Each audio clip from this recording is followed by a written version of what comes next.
about rumors in the Middle Ages, and this would be prevalent in something like Malcolm's life as he escaped from England. He would have to look through news sources that would contain rumors and like gossip and propaganda. But the fact is that he would need to like sort out fact from fiction from these rumors in the news article because of it. He would need to look out. Going through your propaganda and rumors research, I suppose that Malcolm, even though he's all the way in England, he's heard of like all the rumors and that have been going on about Macbeth. And since Macduff used to be close to Macbeth, he probably doesn't trust him, so that's why he's testing him. Going into that issue, I did my research on trust issues. People that lose their sense of trust during adulthood usually lose it due to traumatic experience, or they feel that there was injustice in an event in their life. Since Duncan was killed in a remote place where they were surrounded by close people that they trusted a lot, then Malcolm probably doesn't trust anyone that was near that scene or anything like that.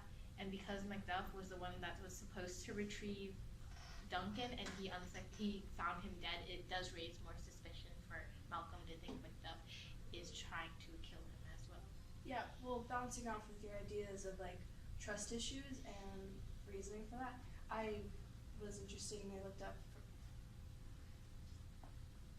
I was interested and I looked up the reasoning for why people, for a sense of the reasons why they lie, and one of the big main factors was indeed trust issues, as Jessica just stated, and also along with having a sense of power and control over the person. In this sense, it would be the conversation, which would be the controlling over the conversation that Macduff and Malcolm are having, as in seeing of how Macduff responds to Malcolm and how he's talking and how they interact with each other. That's a big factor because people with trust issues would want to see if they're trustworthy, which is why in the main scene that Malcolm is in fact testing a Macduff. Wait, if we're going off of that and that he wants to control, I know that like a lot of people, I don't know, I haven't done that much research on this because it wasn't my research to do or I didn't choose it, but we could put in the acting scene some little markings or like little habits that some can do. Speaking of that, I had looked up 6 subtle characteristics of a pathological liar, and the main point the author had also provided of how to deal with or how you know that you're dealing with a pathological liar, and a couple of signs that they might give off. And one of the huge points was the fact that they don't do stuff that is very common for what liars may think. Like, they don't touch their nose, they don't twitch. However, they do like to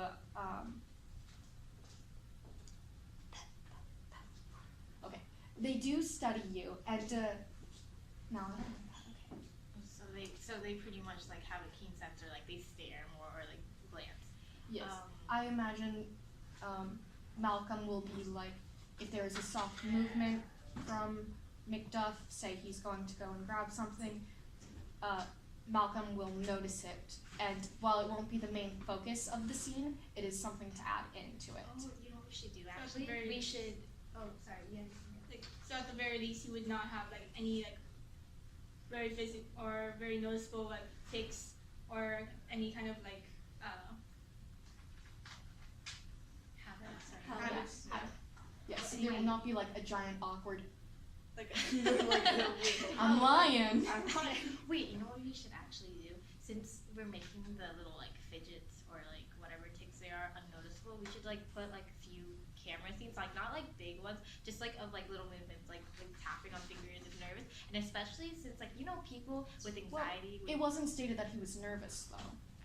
But we could infer because due to like Macduff, he might not be trusting. So we could like do like little tapping. Because this is Macduff. Macduff's first time technically lying. It said in the play. Well, But it could be taken with it a can grain of be salt. yes, it can be taken with a grain of salt, which is one of the huge points that is a pathological liar of. They lied to get a reaction out of people, which was a huge point in what he was doing when he was lying. Everything that he said was getting a reaction out of. So basically, in our scene, we should be focusing on the sense of like reactions and how he looks and how like he responds. Both of them, and by he I mean both Malcolm and Macduff. Wait, but since we're interpreting, I guess interpreting in this kind of way of not too deep, but just like close enough so that we can show the audience. I do believe we should have some like little anxiety ticks, like tapping, as I said, or like when like people shake their teeth, since we're gonna do like kind of full body in some shots, like especially at the beginning. Well, he'll be sitting at a desk, so that. Well, we I could know, just- but like when he's like sitting down and then Macduff walks in, then you know that kind of thing. Well, he's not lying immediately when he. Well, hopefully not lying immediately when he sees Macduff. So when we like bring it upon the scenes and how we're gonna make it work and how it's gonna happen, like Well, since we plan on having it as an office setting, as of the fact that it's a very like high educated kind of like One-to-one. conversation. It's not on a. It is, but isn't on a personal level kind of thing.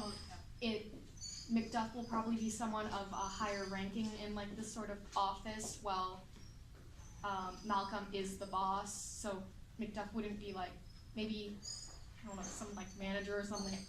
Not getting too specific into it.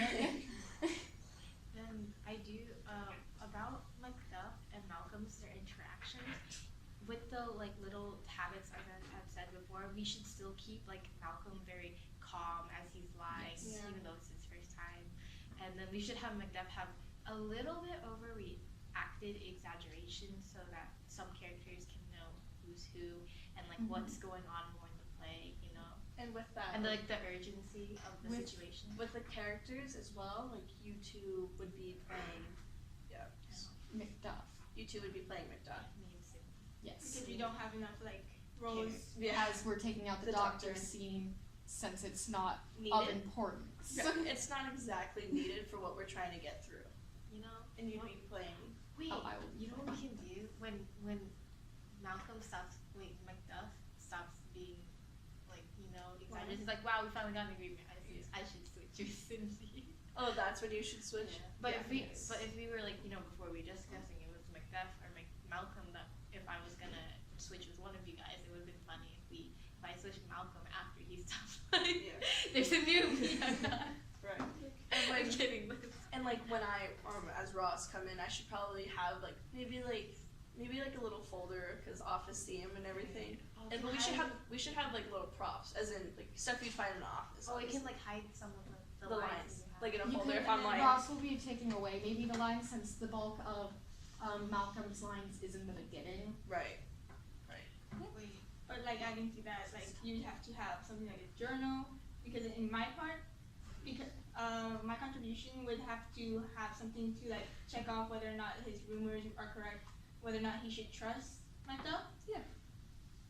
So Malcolm would have something like a journal to like either hide script lines, or but to the audience they would seem like they're just checking facts, seeing if he could trust Macduff. Do you guys want to like exaggerate Macduff's experience more? Like he's more like in a hurry, so it's just like, you know, unbuttoned or some stuff. So like it kind of makes it. We can Macduff, play yeah, with it. because it's urgency. He's like, we need you back in that sense. Oh, and there's about the props. We should only keep it simple: desk, chairs, and like whatever is needed. Not too complicated, because the main focus is the two characters. And their interaction with each other. Yes. What about costumes? Oh, of course they're just It's business formal. wear. Business Costumes, wear. yeah. Hopefully. Sweater vest, A nice button up. button up, A nice white button button up. Okay. Some nice pants. I think that's all for scenes, Yes. but we just have to cut off a lot of like the script lines because a lot of it's Repetition. unnecessary. It's kind of in the sense of repetition. It's like, oh, And we're in trouble. We're in trouble. obviously stuff that talks about them being outside needs Yeah. to be taken out We, in the if beginning. we're in an office, like, let's go outside. Let's go to the shade. Yeah. We should probably remove a lot of the lustful things since we're having the office theme. Okay.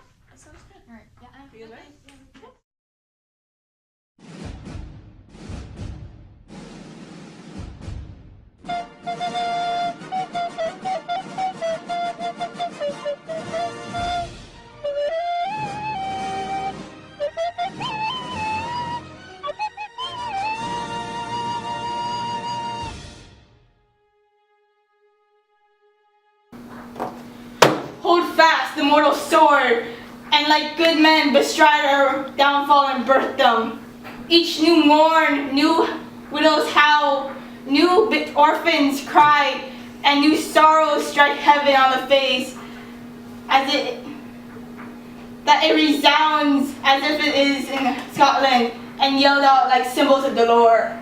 What you have spoken, it may be so perchance. This tyrant, whose name once blistered our tongues, was once thought honest. I am not treacherous.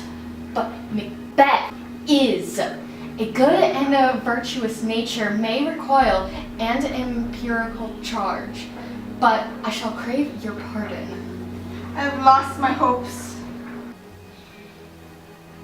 Perchance, even there where I did find my doubts, why in that rawness you left your wife and child? Lead, poor country, great tyranny, lay thou vices sure. For goodness dare not check thee, the titles of feared. Fare thee well, Lord, I would not be the villain that thou thinkst. Be not offended. I think our country sinks beneath the yoke. It weeps, it bleeds, and each new day a gash is added to her wounds. My poor country shall have no more vices than it had before. Which should it be? It is myself, I mean, in whom I know all these particulars of vice so graft, that when they shall be opened, black Macbeth will seem as pure as snow. The poor state esteem him as a lamb, be compared with my confineless harms. Not in the legions of horrid hell can come a devil more damned than to top Macbeth. I grant him bloody, luxurious, artificial, false, deceitful, sudden, malicious, smacking of every sin that has a name, but there is no bottom, none. With this there grows my most ill-composed affection, such a staunchless avarice that were I king, I should cut off the nobles for their lands, desire his jewels and the others' houses, and my more having would have be such a sauce that make me hunger more, that I should forge quarrels just against the goods and loyal, destroying them for their wealth. This avarice sticks deeper, and it hath been the sword of our slain kings. Yet do not fear. Scotland has poison to fill up your will of your very own, with other graces weighed. But I have none. The king becoming grace as just in veridity, temperament, stableness, bounty, perseverance, mercy, lowliness, devotion, patience, courage, fortitude. I have no relish of them, but abound in division of each several crimes, acting in many ways.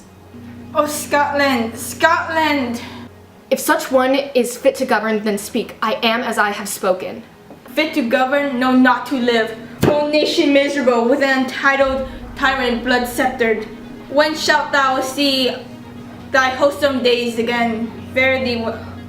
Macduff, this noble passion recoiled my thoughts to thine good truth and honor. Devilish Macbeth has sought to win me into his power, and modest wisdom plucks me from over-credulous taste. Here abjured the taints and blames line upon myself. For strangers to my nature, I am truly. This thine my country to command? Approach, old seaward, with 10,000 men. Already at this point was setting forth. Why are you silent? Such welcome and unwelcome things at once, 'tis hard to reconcile. See who comes here. My countryman, but yet I know him not. My ever gentle cousin, welcome hither. Now I know him, good God, betimes the means that make us strangers. Sir, amen. Stand Scotland where it did. Alas, poor country, almost afraid to know itself, it could not be called another but our grave. When nothing but rebellion is what seemed to swallow, where sighs and groans that shrink the air. Are made not marked with violent sorrows of streams, or modern ecstasy, the dead man's nail. O relation, too nice and yet too true. What's grief? That of an Alice, doth this sacred each minute tainted. How does my wife? Why well? And all my children too. Well too. The tyrant has battered at their feast, They were well at peace when I did thee. but not frugal of your speech. How goest? When I came hither to transport the tidings, which I have heavily borne, there ran a rumor, which many fellows that ran out, which was to my belief witness the rather, for I saw the tyrant's power afoot. Now, in the deep of your help, the eye of Scotland would create soldiers, make our women fight, doth to the desire of distress. Be their comfort. We are coming hither. Gracious England hath lent us good seaward and 10,000 men, and an older and better soldier, none that Christendom gives out.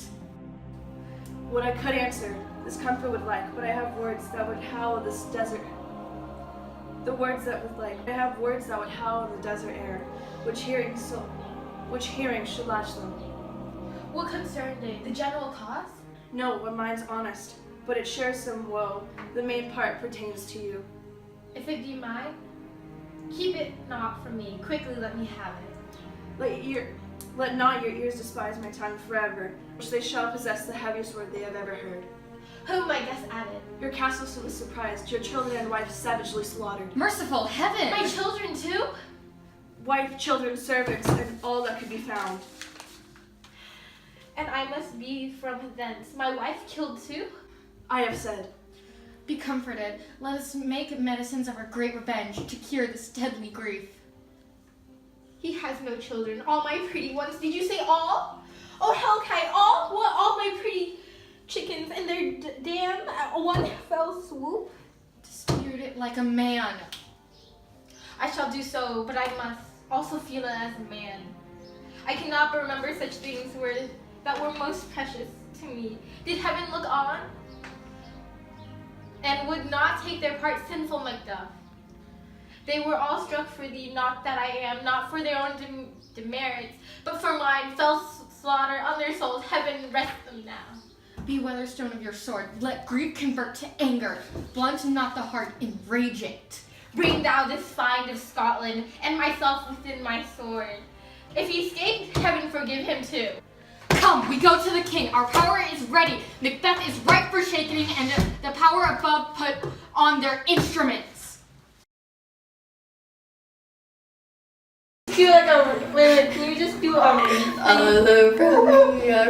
Erin. I'm sorry. We've done this scene so many times. Sorry. You're gonna cry. Wait, Erin. It's not even a full You scene. just do the outcome part, but Macbeth is a good, virtuous nature. Yeah, that's what I'm saying. Yeah, but guys, we gotta restart. I'm so sorry. Why? Wait, why are we restarting? Are you recording? Are you recording this? No, I meant like cut it off. Hang on. Wait, so we have to take it at one I time. hate you. It was going so well. Back to your places. Let's go. Okay. Back up there right now and do it perfectly like last time. It wasn't even this time. Sing Macbeth. I'm like Why are you silent? I'm so lonely. Talk to me. Did I cuss again? No, look at the new.